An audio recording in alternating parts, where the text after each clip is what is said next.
पेठे की सब्ज़ी को अगर आप भी एक ही तरीके से बनाते हैं तो एक बार मेरे इस नए तरीके को ट्राई करें। आप यकीन करें आपको ये तरीका बहुत ज़्यादा पसंद आएगा। तो चलिए जी अपनी मज़ेदार और ज़बरदस्त इस रेसिपी को बनाना शुरू करते हैं। बिस्मिल्लाहिर्रहमानिर्रहीम। अस्सलाम वालेकुम। उम्मीद है आप सब ठीक होंगे। अब यहाँ पर सबसे पहले तो हमने ले लिया है पेठा और इसको हमने अच्छी तरह से पहले धो लिया था। उसके बाद अब हम इसे कट कर लेते हैं। यहाँ पर इसकी मिक़दार जो है अगर आपने ज़्यादा बनाना हो तो आप ज़्यादा भी ले सकते हैं। तो मैं ये जो है ना तकरीबन हाफ़ ले रही हूँ। कट करने के बाद जो हाफ़ है उसे हम निकाल देंगे एक साइड में।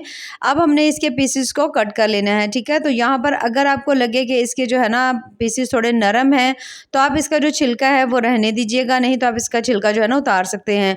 लेकिन सबसे पहले तो हम इसके अंदर से जो बीज है ना वो सारे निकाल लेंगे।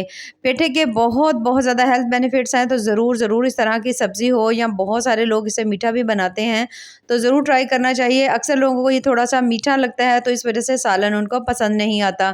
तो जिस तरीके से आज मैं आपके लिए ये रेसिपी लेकर आई हूँ, आप यकीन करें आपको ये बहुत ज़्यादा पसंद आएगी। अब यहाँ पर सबसे पहले इसे साफ़ करने के बाद हमने इसके पीसेस की कटिंग कर लेनी है अच्छी तरह से।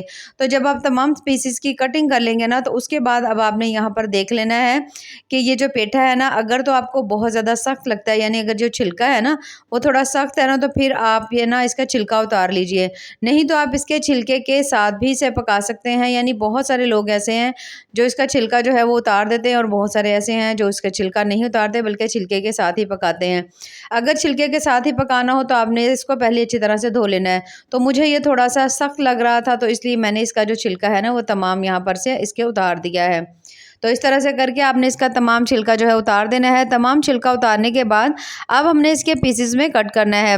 अगर आप चाहो तो यहाँ पे थोड़ा मोटे पीसेस भी कट कर सकते हो, थोड़े बारीक भी कर सकते हो। वो इस तरह से कि ये जो है ना पेठा बहुत ज़्यादा नरम होता है तो बहुत ज़्यादा जल्दी से ये पक के तैयार हो जाता है। तो इसलिए यहाँ पर मैं थोड़े बारीक ही काटूँगी ताकि और थोड़ा हमारा टाइम कम लगे और जल्दी से हमारी रेसिपी बन के तैयार हो जाए। अब यहाँ पर आप देख सकते हो इस तमाम को मैंने यहाँ पे कट करके रख लिया है। पकाने का तरीका कुछ इस तरह से है कि सबसे पहले हमने ले लेनी है यहाँ पर एक अदद कढ़ाई, 2 से 3 चम्मच इसमें मस्टर्ड ऑयल शामिल कर देंगे और तमाम कटा हुआ जो पेठा है उसे हम इसमें डाल देंगे। अब मीडियम टू हाई फ्लेम के ऊपर आपने इसे पकाना है, ठीक है। थोड़ा सा इस ऑयल के अंदर ऐसा समझिए कि आपने इसे भूनना है ताकि इसका जो कच्चापन है वो ख़त्म हो जाए और बहुत अच्छी सी हमारी रेसिपी बन के तैयार हो। तो यहाँ पर मीडियम टू हाई फ्लेम के ऊपर कम से कम आपने इसे 3 से 4 मिनट के लिए अच्छी तरह से भून लेना है। तो जैसे ही आप देखो कि आपने इसे तकरीबन 3 से 4 मिनट के लिए अच्छी तरह से भून लिया है, पेठा जो है वो थोड़ा हल्का-हल्का सा सॉफ्ट हो गया है, तो फिर हम इसके अंदर शामिल करेंगे पानी। अब यहाँ पर जो पानी है ना आपने इसमें बहुत ज़्यादा नहीं डालना, क्योंकि आपको पता है पेठे के अंदर भी ये पानी की मिकदार अच्छी खासी होती है। तो कुछ उसका भी पानी होगा, उसमें भी बहुत अच्छी तरह से गल जाएगा और हल्का सा इसके अंदर पानी और शामिल करेंगे ताकि बहुत अच्छी तरह से गल जाए। हमने इसको हल्का सा भी सख्त नहीं रखना बल्कि बहुत अच्छी तरह से इसको गला लेना है। अब पानी जो मैं इसमें शामिल कर रही हूँ ना, तकरीबन मैं यहाँ पे 1 कप शामिल कर रही हूँ, ठीक है। पानी शामिल करके ढाँप देंगे इसको और हमने इसे मीडियम फ्लेम के ऊपर कम से कम भी 10 मिनट के लिए पकने के लिए छोड़ देंगे।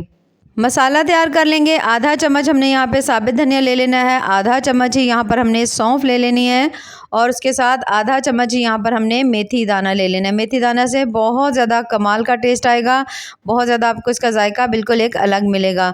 उसके साथ ही हमने 1/3 चम्मच जो है इसके अंदर शामिल कर दी है कलौंजी और उसके साथ छोटी जो लाल मिर्च होती है वो इसमें शामिल कर देंगे। 1 अदद बादियान का फूल, 1 अदद बड़ी इलायची, 2 से 3 लौंग है, थोड़ी सी काली मिर्चें हैं। इन सभी को इसके अंदर शामिल करने के बाद अब आपने इन तमाम चीज़ों को अच्छी तरह से यहाँ पर आपने भून लेना है। थोड़ा सा यहाँ पर मैंने इसमें डाल दिए तेज़पत्ता, बिल्कुल इस तरह से हाथों की मदद से आप उसे पीस लीजिएगा, क्रश कर लीजिएगा और उसके बाद अब आपने इसको इसके अंदर डालना है। पेठे का जो टेस्ट है वो थोड़ा सा मीठा लगता है, इसलिए जब आप ये मसाला डालेंगे तो आपको इसका टेस्ट बहुत ज़्यादा कमाल का मिलेगा। अब यकीन करें आपका हर बार इसे ऐसे ही बनाने और खाने को दिल करेगा। तो यहाँ पर पेठे को आपने यहाँ पर जो मसाला है ना आपने इसको इतना सा पकाना है कि इसका हल्का कलर जो है ना बिल्कुल हल्का सा लाइट ब्राउन हो जाए, उतार लेंगे। फिर हमने इसको किसी भी आपने मिक्सी में डाल लेना, मिक्सी में डाल करके आपने इसका फाइन सा पाउडर बना लेना है। अब यहाँ पर फिर से हमने कढ़ाई ले लिया और उसके अंदर आधा कप ऑयल शामिल करेंगे, 2 अदद मीडियम साइज़ के प्याज डाल देंगे। प्याज शामिल करने के बाद इन्हें भी आपने अच्छी तरह से यहाँ पर आप देख सकते हो थोड़ा सा आपने इन्हें फ्राई कर लेना है। तो जैसे ही आप इसको थोड़ा सा फ्राई कर लेंगे, हल्का सा इसका कलर चेंज होगा तो हम इसमें डाल देंगे फ्रेश कुटा हुआ अदरक लहसुन का पेस्ट। अदरक लहसुन का पेस्ट शामिल करेंगे और थोड़ी देर के लिए फिर से भून लेंगे। 4 से 5 अदद बिल्कुल बारीक कटी हुई सब्ज़ मिर्चें डाल देंगे। 2 अदद हम इसमें शामिल कर देंगे टमाटर, बिल्कुल बारीक कटे हुए। तमाम चीज़ों को डालने के बाद फिर से हमने इसको अच्छी तरह से यहाँ पर आपने इनको भून लेना है। तो जैसे ही आप देखोगे जो टमाटर हैं, हरी मिर्चें, सभी चीज़ें यानी मसाला जो है ना वो आपका थोड़ा सा सॉफ्ट हो गया है, तो फिर हम इसके अंदर शामिल करेंगे स्पाइसेस।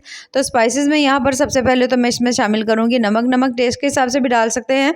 वैसे यहाँ पर मैं आधा चम्मच जो है ना इसमें नमक का शामिल कर रही हूँ। आधा चम्मच से थोड़ा सा ज़्यादा है। उसके साथ ही हम इसमें शामिल कर देंगे आधा चम्मच हल्दी पाउडर, 1 चम्मच मैं इसमें डाल रही हूँ लाल मिर्च, ठीक है। और अब हमने मसाले को दोबारा भून लेना है। यहाँ पर अगर आपको लगे कि हल्का सा पानी का छींटा लगाने की ज़रूरत है तो हल्का सा पानी का छींटा लगाएंगे। अच्छी तरह से मसाले की भुनाई कर लेंगे। 1 से 2 मिनट जब आप देखो कि आपने अच्छी तरह मसाले की भुनाई कर ली है तो आधा कप दही डालेंगे। दही से बहुत ज़्यादा मज़ेदार क्रीमी सा एक आपको इसका टेस्ट मिलेगा। और मीडियम टू हाई फ्लेम के ऊपर अब आपने दही को भी अच्छी तरह से यहाँ पर इसके अंदर भून लेना है। जैसे ही आप देखो दही का पानी जो है वो अच्छी तरह से ड्राई हो चुका है, बहुत अच्छी से इसके अंदर से खुशबू आ रही है। तो अब हमने इसके अंदर शामिल करना है वही मसाला जिसको हमने अच्छी तरह से बिल्कुल पीस करके रखा हुआ था। तो ये जो तमाम मसाला है हम इसके अंदर डाल देंगे। ये एक तरह से मिक्स मसाले के साथ साथ अचारी चीज़ें भी हमने डाली हैं, यानी अचारी मसाले की चीज़ें भी हमने इसमें डाली हैं। तो आपको इसमें अचारी टेस्ट भी मिलेगा जो कि आपको बिल्कुल अलग और लाजवाब सा लगेगा। अब इन सभी चीज़ों को यहाँ पर आपने मिक्स कर देना है। कुछ देर के लिए आपने भून लेना है और उसके बाद आपने इसे यहीं पर छोड़ देना है। तब तक यहाँ पर जो पेठा हमने पकने के लिए रखा हुआ था आप देख सकते हो बहुत अच्छी तरह से पेठा गल चुका है। पानी भी इसके अंदर से काफ़ी हद तक ख़त्म हो चुका है। अब आपने इसे मैश कर लेना है। अब आप इसे चम्मच की मदद से भी मैश कर सकते हो या फिर आप किसी मैशर की मदद से मैश कर लें। तो ये इस तरह से करते हुए अब मैं इसे मैश कर लूँगी अच्छी तरह से, क्योंकि यहाँ पर हमने पेठे की जो सब्ज़ी है ना उसको हमने थोड़ा सा साबित नहीं रखना, बल्कि बहुत अच्छी तरह से हमने इसको मैश कर लेना है। जैसे ही आप इन सभी चीज़ों को अच्छी तरह से मैश कर लेंगे तो फिर हमने यहाँ पर इसे थोड़ी देर के लिए आपने मीडियम टू हाई फ्लेम के ऊपर हल्का सा भून लेना है कि इसके अंदर जो पानी है ना वो ख़त्म हो जाए। उसके बाद यहाँ पर जो हमने मसाला ज़बरदस्त सा तैयार करके रखा हुआ था उसके अंदर ये जो तमाम पेठा है ना इसे आपने इसके अंदर डाल देना है जो हमने मैश करके रखा था। और अब आपने इसमें चम्मच चलाना है अच्छी तरह से और अब आपने इसकी भुनाई कर लेनी है, ठीक है। ये तमाम भुनाई आपने हाई फ्लेम के ऊपर करनी है क्योंकि इसके अंदर हल्की पानी की मिकदार होती है ताकि अच्छी तरह से ये पक जाए। अब यहाँ पर आप देख सकते हो माशाल्लाह बहुत अच्छी तरह से जो इसकी भुनाई है ना वो हम इसके कर रहे हैं। कम से कम भी आपने 4 से 5 मिनट के लिए इसे ज़रूर भून लेना है, ठीक है। तो जैसे ही आप इसकी अच्छी तरह से भुनाई कर लें, आपको लगे कि बहुत ज़बरदस्त इसके अंदर से खुशबू आ रही है, तो फिर इसके अंदर आगे चल के हम कुछ और चीज़ें ऐड करेंगे। बहुत अच्छी तरह से भुनाई करने के बाद अब हमने इसमें शामिल करना है 1 अदद टमाटर थोड़ा मोटा मोटा सा काट कर डालेंगे। 3 अदद इसमें मैं डाल दिए हैं सब्ज़ मिर्चें। उसके साथ 1 अदद शिमला मिर्च ये भी थोड़ी मोटी मोटी सी काट कर डाल देंगे। 1 अदद लाल वाली मेरे पास शिमला मिर्च पड़ी थी वो भी मैं इसके अंदर शामिल कर रही हूँ। अगर आप चाहो तो इसे स्किप भी कर सकते हैं, लेकिन इससे आपको टेस्ट बहुत अच्छा मिलेगा। अब यहाँ पर हमने इन सभी चीज़ों को आपने मिक्स करना है थोड़ा हाई फ्लेम के ऊपर सिर्फ और सिर्फ 1 से 1.5 मिनट के लिए आपने इसको भून लेना है। तो जैसे ही आप इसको अच्छी तरह से भून लेंगे तो फिर हम इसके अंदर शामिल करेंगे यहाँ पर इसके अंदर कसूरी मेथी, ठीक है, क्योंकि बहुत अच्छी तरह से हम इसकी पहले ही भुनाई कर चुके हैं। कसूरी मेथी तकरीबन 1 चम्मच जो है हम इसमें शामिल कर देंगे। सब्ज़ धनिया डाल देंगे और उसके बाद हम इसके ऊपर ढक्कन लगा देंगे। तकरीबन 5 मिनट के लिए बिल्कुल हल्की दम वाली फ्लेम के ऊपर रखेंगे और 5 मिनट के बाद यहाँ पर आप देख सकते हैं माशाल्लाह बहुत ज़्यादा मज़ेदार ज़बरदस्त पेठे की जो सब्ज़ी हमारी बनके तैयार हो चुकी है। तो पेठे की सब्ज़ी का आज हमने बनाया है जनाब भरता। आपने बैंगन का भरता हो या फिर कद्दू हो उसका भरता भी आपने बहुत दफ़ा खाया भी होगा, बनाया भी होगा, लेकिन कभी आपने पेठे का भरता नहीं बनाया होगा। तो अगर आप मेरे इस नए तरीके से इसे बनाएंगे तो आप यकीन करें आपको इसका बहुत ज़्यादा मज़े का टेस्ट आएगा। तो बस यहाँ पर इस मज़ेदार सी रेसिपी को हम निकाल लेते हैं किसी भी प्लेट में। और यहाँ पर आप देख सकते हैं माशाल्लाह कितनी ही मज़ेदार ज़बरदस्त और टेस्टफुल सी हमारी आज की जो रेसिपी बन के तैयार हुई है। तो अगर आपको मेरी आज की ये रेसिपी पसंद आए तो चैनल को ज़रूर लाइक करें, सब्सक्राइब करें। बहुत ज़्यादा टेस्टी बहुत ज़्यादा मज़ेदार सी बनती है, तो आपने इसे ज़रूर ट्राई करना है। यहाँ पर मैं आपको थोड़ा सा इसे चेक भी करवाऊँगी कि ये कितना ज़्यादा मज़े का बना है। थोड़ा सब्ज़ियाँ इसमें साबित हैं, तो सब्ज़ियों का जो क्रंच है ना वो भी बहुत ज़्यादा कमाल का आता है।